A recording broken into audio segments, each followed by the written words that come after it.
you look bad, we look bad. So we try to do everything we can to make sure you look good.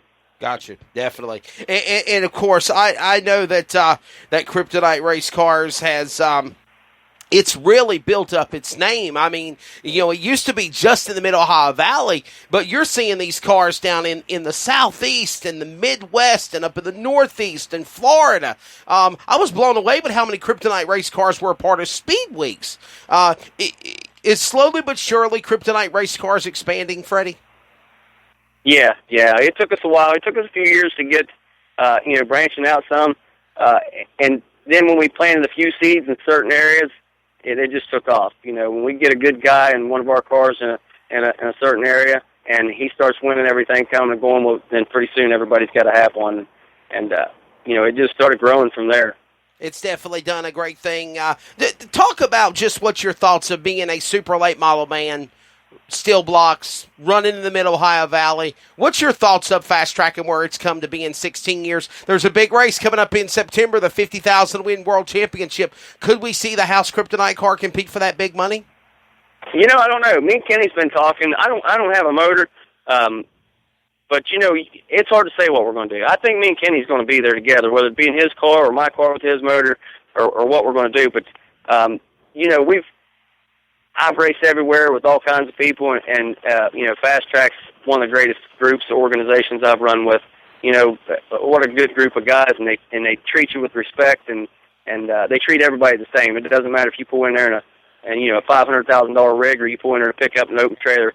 That's right. Y'all treat everybody the same, and that's what I like about it. And I'll tell you what, coming up here starting this weekend is the kickoff of the 5th annual Buckeye Late Model Dirt Weeks. And I say the word weeks because it's not just 1 week. It's a culmination of now, 7-8 race series. And I think I've seen on social media you're planning on going up to Richmond Raceway in Kentucky this weekend.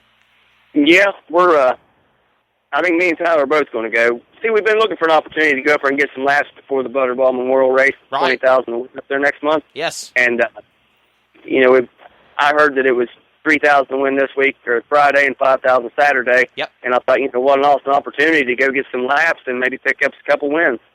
And if you win on Friday night or Saturday night, you're automatically locked into the Butterball. So, I mean, you got a chance to not have to worry about going through the alphabet soup, so to speak, if you have another trying night or troubling day. And I think that works out really well, too. And I know you got a lot of fans in the Bluegrass State that love Freddie Carpenter also, and Tyler Carpenter and Chris Carpenter. Man, it's amazing just the talent that the Carpenter family has in racing.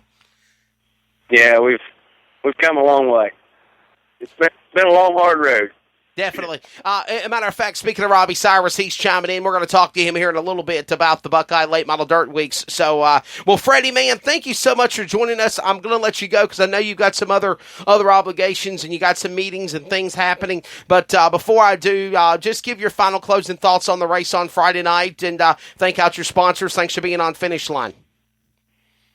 My final thoughts on the race is I love a good race. It's nice to get out front and lead and not have to worry about anybody challenging you for the lead, but it's not near as exciting as it is when you come up through the field and you're racing 3 and 4 wide and right. Back and forth for position, and you get up there right down to the wire with 2 laps to go before you get the lead, and it was an exciting, fun race. And as far as sponsors, I want to thank Howes Recycling and Kenny Howe for giving me the opportunity to take that thing out and run it, and my sponsors, ProTech Auto Sales, Johnny Boston General Contractors, Dave Plosky Performance Parts, Octane Race Products, and Dixon Racing Shocks. Definitely. Well, Freddie, buddy, thank you so much, man, for joining us. Continued success throughout the rest of the 2019 season. And, dude, it's just awesome to know you as a friend. Congratulations, by the way, on getting married. Oh, thank you. 20 years in the making. So let me get this straight. Y'all dated each other for almost 2 decades, but then you finally decided to tie the knot. Yeah. She's my best friend, and there's nobody in the world I'd rather hang around with than her. And we've been together for 20 years, and of course she's always wanted to get married, and I was the guy that I didn't want to get married. And the last few years I've had in the back of my mind when we got to our 20th anniversary, we were going to get married on our 20th anniversary. So right. That's what we did. Well, the old cliche is sometimes the wedding, when you get married, the person you're dating, things completely change. But I think it's awesome that you actually waited 20 plus years before you finally decided to marry your soulmate, and you guys are doing great. And I think it's working out good for you. Good vibes, good positives for you. You got married. You got married to your soulmate after 20 years dating, and now you're racing, and you're coming right out of the gate winning races, so that's really good. Got a lot of good mojo for you, Freddie. I figured she put up with me for 20 years. I might as well keep her. Definitely. Well, Freddie, buddy, thank you so much for being on Finish Line. We'll see you somewhere down the road, my friend. Congratulations to you.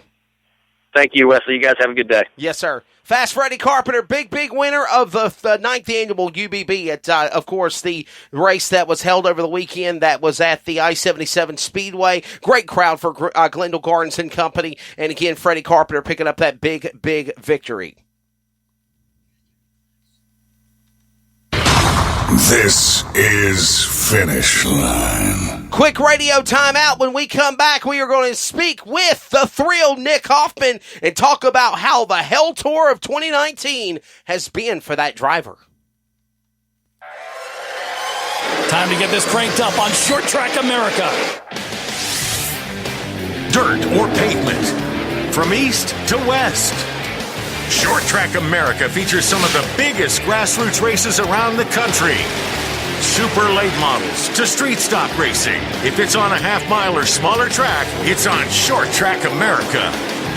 On MAV TV, Motorsports Network.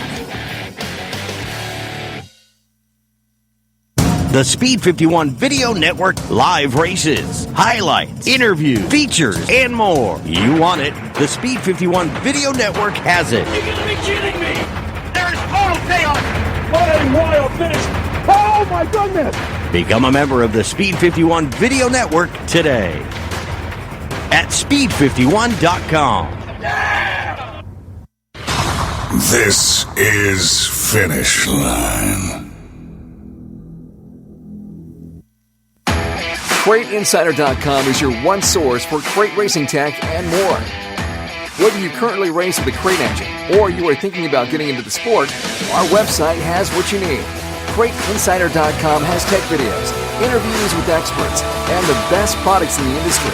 Dyno tested and proven, so we know they are the best products for crate engines. Visit CrateInsider.com today to get on the fast track to victory lane. This is Chris Nunn from the Sling and Dirt Podcast and the announcer at Twin Cities Raceway Park in North Vernon, Indiana. And you're listening to The Finish Line with the hashtag king himself, Wesley Outland. This is Finish Line.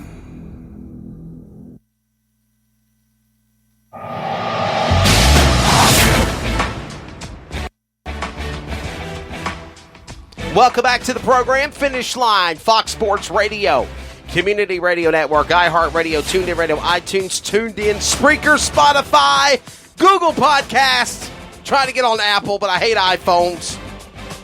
Shout out to Eric Bolus. I'm still waiting on my chew on this jerky, brother. I've been traveling on the road the last couple of weeks. I've been coming home. I'm like, is it coming in the mail? Is it in the mail? No, buddy. Hope you're doing well. Hey, by the way, Eric Bolus is actually going to be traveling from the West Coast to the East Coast of Kentucky.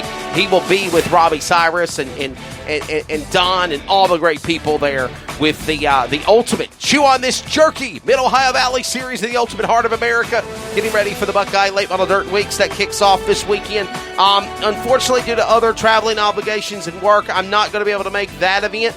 My good friend Anthony Wiseman, caution! I don't know why he always says that, but he does. Anthony Wiseman, caution, the announcer at the Richmond Raceway, will be handling the announcer duties for that event. And then, of course, I will rejoin them. It looks like it possibly is going to be at Brush Creek in Princeton or Brush Creek Beckley in Princeton. I'm not really sure how that's all going to final out yet. I know there's some negotiations going on with Beckley, West Virginia, to make it a big race for the Mid-Ohio Valley Series, and I think it's really, really good. Big kudos to Robbie Cyrus. We'll have Robbie on here a little bit later on Finish Line to talk about that event coming up, the 5th annual Buckeye Late Model Dirt Weeks here on Finish Line. We're going to go back to the phone lines now. 11:30. This show flies by quickly. And our car will be racing there with Dave Hess Jr. You're exactly right. Dave Hess Jr. out of Watertown, Pennsylvania. Super great guy in that car. The number 44 will be, of course, in the house. Hal Furrow was there. Hal, man, I had Freddie Carpenter on just a few minutes ago. We were talking about how crazy and chaotic the race was. And Hal Furrow, awesome guy. Enjoyed announcing with him. And he's checking in the social media interaction box as well. Of course, we are broadcasting on a radio stream, but I also put things up on Facebook and allow people to ask questions or comment about guests. And, obviously the most important thing is the numbers to the radio show. But we also put stuff on the on my Facebook page. And by the way, you can follow me at Wesley Outland on Facebook, Twitter, Instagram, Snapchat.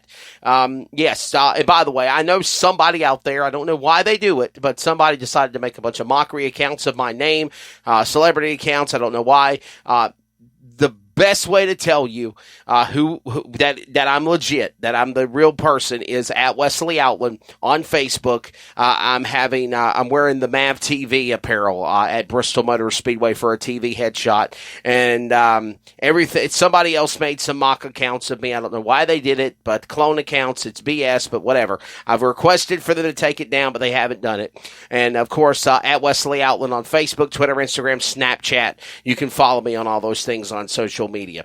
But for the life of me, that's the best way to tell you. So we're going to go back to the phone lines now, and we are going to chat it up with Nick the Thrill Hoffman. We're going to talk about the Hell Tour. We're going to talk about modifieds, open wheel action.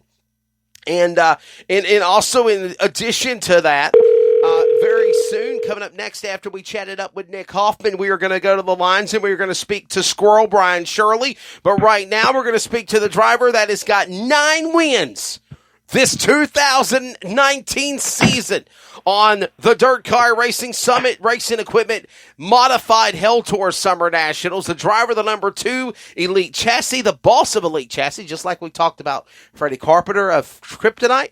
This is the boss of Elite Chassis in Modifieds. He is the Thrill, Nick Hoffman. Nick, my good friend, welcome to Finish Line, buddy. Yeah, thanks for having me. Appreciate it. Always good catching up with you. Have you finally had a chance to settle down and enjoy being a homebody again with this grueling traveling life that we both have as announcers and race car drivers? Not 100%. Yesterday I was working on some customer car stuff. Kind of did a little bit of celebrating Sunday. Had a big party or whatever over at my buddy Ricky Stenhouse's house, and then on Thursday we roll. I don't even know what day it is. Thursday we roll out and go to Morgantown, Kentucky to go for that Cedar Ridge Hope for Harley race. So we got a pretty decent race this week, and then next week we go to Fairbury for the Prairie Dirt Classic. So still a bunch of racing to be had, but it's nice to be home for a couple days at least. Hey, by the way, I hate to burst your bubble, but Thursday is tomorrow, so you're back on the road tomorrow like I am. Yeah. So they all run together, especially you get in the middle of that Hell Tour, and you know what track you're at, but you're like, man, I don't even know what day it is. So it gets tough. Talk about that concept. I mean, it's midweek racing. A lot of the Hell Tour events are midweek shows. Do you think more tracks in the Southeast and these Friday, Saturday night tracks should consider doing midweek events? Yeah, I mean, it's I don't, for where they're at and where the tour is located and everything, it works out really well to do a series that's that big. But there's definitely potential to do a midweek show, a couple midweek shows and stuff like that, or even a week-long swing or something somewhere else. But I don't think anybody else could do, what the Hell Tour does for that many consecutive weeks, you know what I mean? Just the way, where it's located, centrally located, and how many racetracks are in that area. There's a lot of racetracks that we don't even get to go to that would love to have a Hell Tour race, in Illinois or Indiana and stuff that, we just pass right by to go to the next racetrack that, there's so many options up there. But it's really neat what Dirt Car's done to grow that deal throughout the years, and it's a really cool deal to be a part of, and just string, that many nights together. It sucked at the beginning with all the rainouts, but at the end there, we were able to get quite a few nights in. That was really nice. Again, joining